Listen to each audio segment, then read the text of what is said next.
Bismillahirrahmanirrahim. Assalamualaikum warahmatullahi wabarakatuh. Baiklah adik-adik, kita mulai di pembelajaran yang kedua ini ya. Nah, setelah kemarin adik-adik belajar matematika di pembelajaran pertama yaitu tentang bilangan bulat, lalu operasi hitung bilangan bulat, ada penjumlahan, ada pengurangan, ada perkalian dan pembagian. Adik-adik sudah belajar di pembelajaran pertama yang kemarin. Kita akan lanjut sekarang ke pembelajaran yang kedua yaitu tentang operasi hitung campuran, di mana di dalam soal itu ada penjumlahannya, pengurangannya, perkaliannya, pembagian. Nah, apa yang harus kita lakukan? Apa yang harus kita kerjakan kalau ada soal-soal campuran di sana dalam satu soal? Nah, baiklah adik-adik, ingat ini urutannya seperti ini ya. Nah, urutan pertama yang harus dikerjakan dalam satu soal itu jika ada operasi hitung campuran adalah yang pertama apa di sini? Ada tanda kurung. Berarti yang tanda kurungnya dulu yang harus dikerjakan. Setelah itu kita lihat perkalian dan pembagiannya. Jadi level kedua itu adalah perkalian dan pembagian. Nah, di sini perkalian atau pembagian levelnya sama, gitu ya. Jadi, kalau misalkan dalam satu soal itu ada perkalian dan pembagian, mana yang lebih dulu?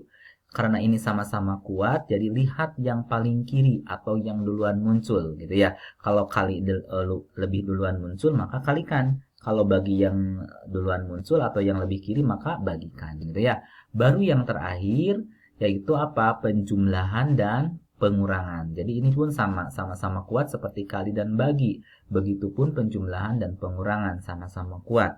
Jadi kalian tinggal lihat yang lebih kiri atau yang duluan muncul penjumlahan atau pengurangan ya. Jadi ingat sekali lagi adik-adik, kalau operasi hitung campuran berarti kita harus lihat apa dulu? Nah, ini dulu ya, tanda kurung. Setelah itu apa? Kali atau bagi. Setelah yang terakhir baru penjumlahan dan pengurangan. Nah, untuk lebih jelasnya kita lihat contoh soalnya ya. Contoh soalnya seperti apa ya? Coba perhatikan nih contoh soalnya. Nah, contoh soalnya adalah hasil dari, kita perhatikan, nah ternyata muncul ini. Yang pertama, 3 dikalikan dengan 4 dikurangi 2 ditambah 2. Nanti kita cari hasilnya ya.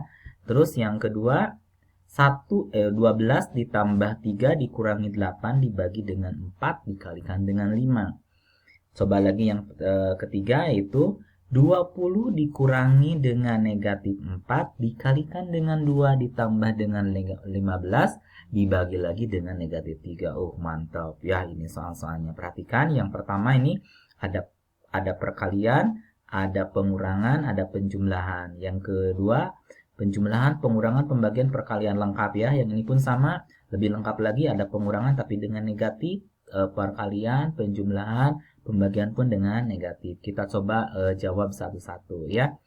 Oke, kita lihat jawabannya seperti apa. Kita bahas bareng-bareng ya. Oke, yang pertama dulu. Kita lihat yang pertama. Nah, ini dia yang pertama ya. Di sini 3 dikalikan dengan 4 dikurangi 2 ditambah 2. Ingat tadi level urutannya apa nih? Urutannya adalah lihat tanda kurung dulu. Berarti soal ini kita lihat ada tanda kurungnya nggak? Ada ternyata di sini. Berarti ini yang harus kita kerjakan, yang tanda kurung dulu, gitu ya. Nah, oke, kita lihat tanda kurung dulu. Nah, di sini kita lihat 3 kali ini tanda kurung nih, 4 dikurangi 2. Jawabannya berapa? 2. Gitu ya. Jadi kerjakan yang dalam kurung dulu. Baru ditambah berapa? 2. Jadi 3 dikalikan 2 ditambah 2. Nah, di sini sekarang tinggal apa? Perkalian dan penjumlahan. Ingat lagi yang atas. Setelah tanda kurung apa? Ada perkalian dan pembagian. Nah, ternyata di sini adanya perkalian. Berarti kita kalikan dulu. Gitu kan ya? Artinya yang ini 3 kali 2. Ayo berapa? Nah, 3 kali 2 itu ternyata berapa? 6 ditambah 2. Nah, kalau sudah gini kan enakan. Gitu kan ya? 6 ditambah 2 itu berapa? 6 ditambah 2 itu 8. Oke, kita lanjut yang kedua, yang bagian B-nya ya. Kita lihat contoh soalnya. Nah, ini dia.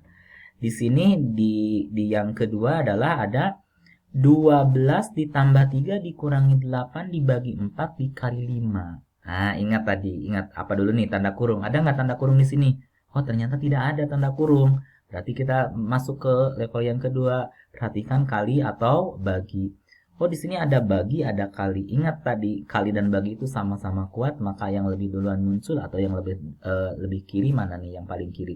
Ternyata yang paling kiri adalah pembagian, maka kita bagikan dulu, gitu ya. Jadi 8 bagi 4 dulu. Ayo berapa coba hitung. Jadi ini 12-nya tetap ya.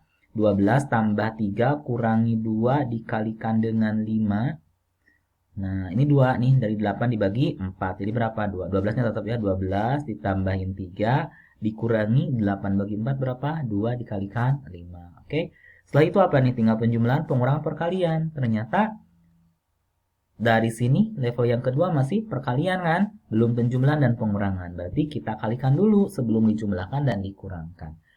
Oke, berarti jawabannya tinggal berapa nih? 12 ditambah 3 dikurangi 10. 10 dari mana? 2 dikali 5. Ya.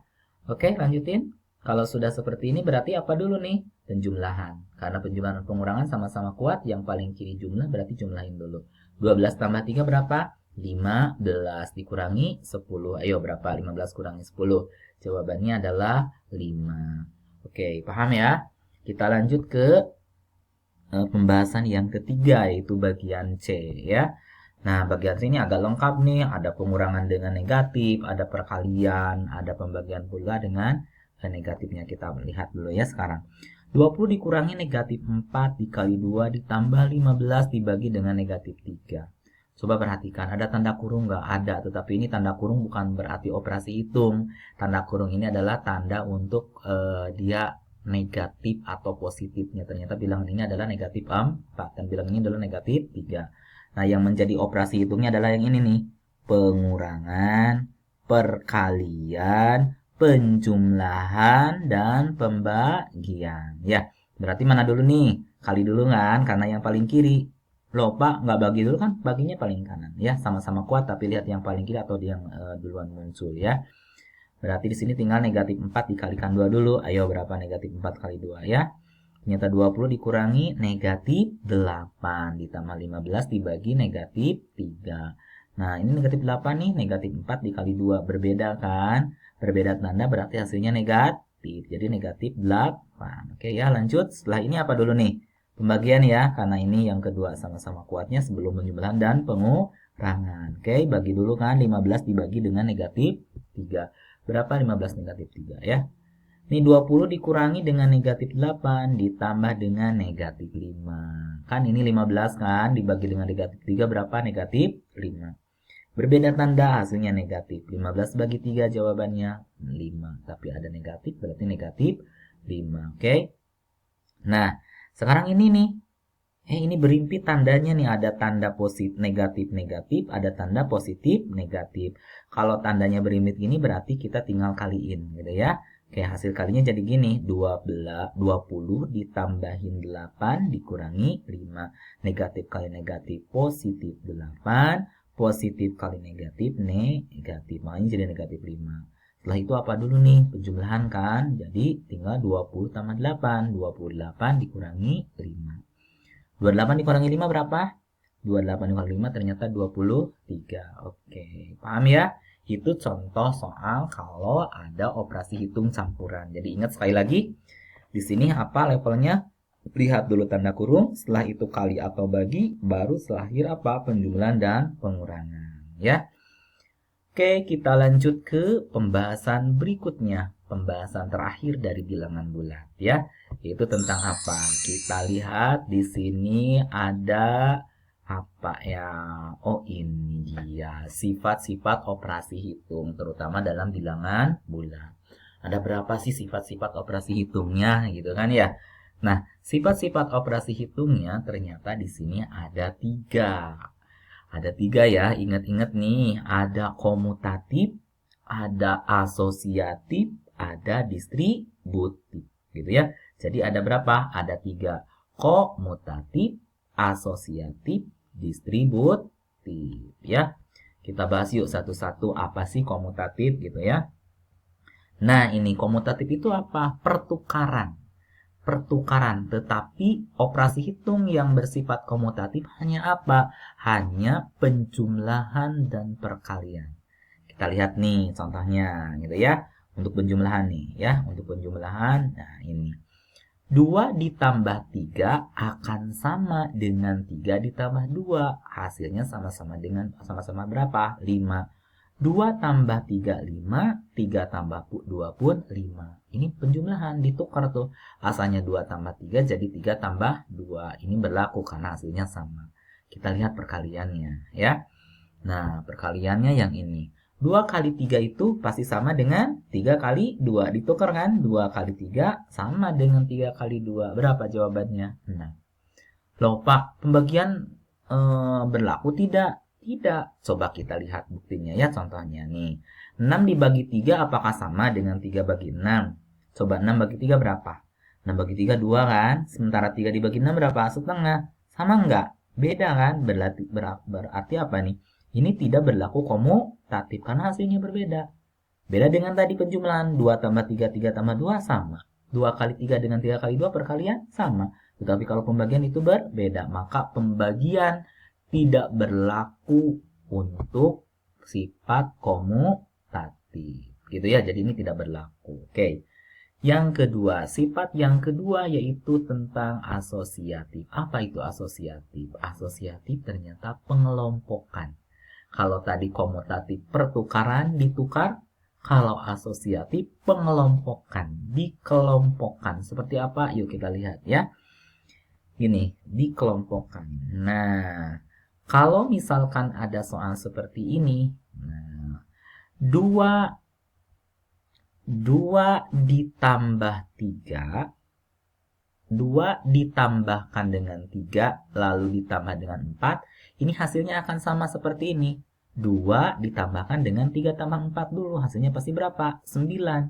Jadi dikelompokkan, mau 2 tambah 3 dulu, baru ditambahin 4, sama nih, 2 tambah 3 berapa? 5 kan? Ditambah 4, 9 juga. Atau yang 3 tambah 4 dulu dikelompokkannya, 2 ditambahin 7 berapa? 9 juga. Itu asosiatif pengelompokan. Kita lihat yang perkaliannya ya. Nah, di sini yang perkaliannya kita lihat. Oke. 2 kalikan 3 dulu, baru dikalikan 4. Dengan 2 dikalikan dengan 3 kali 4. Jawabannya pasti berapa? 24. Ya. Coba perhatikan ini. 2 kali 3 berapa nih? 6. 6 kali 4, 24. Atau 3 kali 4 dulu. Jadi 2 kali 12 berapa? 24. Itu sifatnya asosiatif. Oke. Yang ketiga itu kita namanya distributif. Distributif itu apa? Distributif itu ternyata penyebaran, disebar gitu ya. Jadi si operasi hitungnya ini disebar, penyebaran. Ada dua nih penyebaran mah. Ada penyebaran perkalian terhadap penjumlahan, ada perkalian terhadap pengurangan. Kita lihat yuk yang perkalian terhadap penjumlahan ya. Nah, perkalian terhadap penjumlahan kayak gini nih. 2 dikalikan dengan 3 tambah 4. Ini sangat bermanfaat nih untuk perhitungan yang agak banyak-banyak gitu ya. Ini pakai distributif ya. Nah, ini hasilnya akan sama dengan 2 dikalikan 3 ditambahin dengan 2 dikalikan 4. Disebar. 2 dikalikan dengan 3 tambah 4 artinya apa? 2 dikalikan 3 ditambahin 2 dikalikan 4. Kenapa nih bisa gini? Karena kiri dan kanan pasti sama. Coba perhatikan ya. Yang sebelah kiri sama nggak hasilnya nih? Kalau yang 2 dikalikan 3 tambah 4 dulu. 3 tambah 4 berapa? 7 kan? 2 dikalikan 7. Kalau yang ini 2 dikali 3 berapa? 6. Ditambahin 2 kali 4, 8. Coba masing-masing ya. 2 kali 7 berapa nih? 2 kali 7 itu 14. Sama nggak dengan 6 tambah 8? Sama. Berapa? 14. Maka mau pakai ruas kiri boleh, ruas kanan boleh. Itu namanya distributif perkalian terhadap penjumlahan. Masing-masing dikalikan lalu dijumlahkan ya. Terakhir perkalian terhadap pengurangan. Kita lihat contohnya ya. Mirip-mirip lah dengan ini. Kalau tadi terhadap penjumlahan, sekarang terhadap pengurangan. Contohnya nih, 2 dikalikan dengan 3 kurang 4. Ini bisa mengerjakannya disebar. 2 dikalikan 3 dikurangi dengan 2 dikalikan 4. Gitu ya. Oke, kita lihat hasilnya sama enggak? Yang ini 2 dikalikan dengan 3 kurangi 4 berapa? Negatif 1. Yang ruas kanan? Nah, 6 dikurangi berapa? 8. 2 kali 3, 6 kan? 2 dikali 4, 8. Hasilnya 2 kali negatif 1 berapa? Pasti negatif 2. Yang ini negatif berapa nih? Yang ini negatif 2. Oke ya? Itu sifat-sifatnya. Sekian ya pembelajaran yang kedua. Sampai ketemu lagi di pembelajaran yang ketiga. Sekian, terima kasih. Assalamualaikum warahmatullahi wabarakatuh.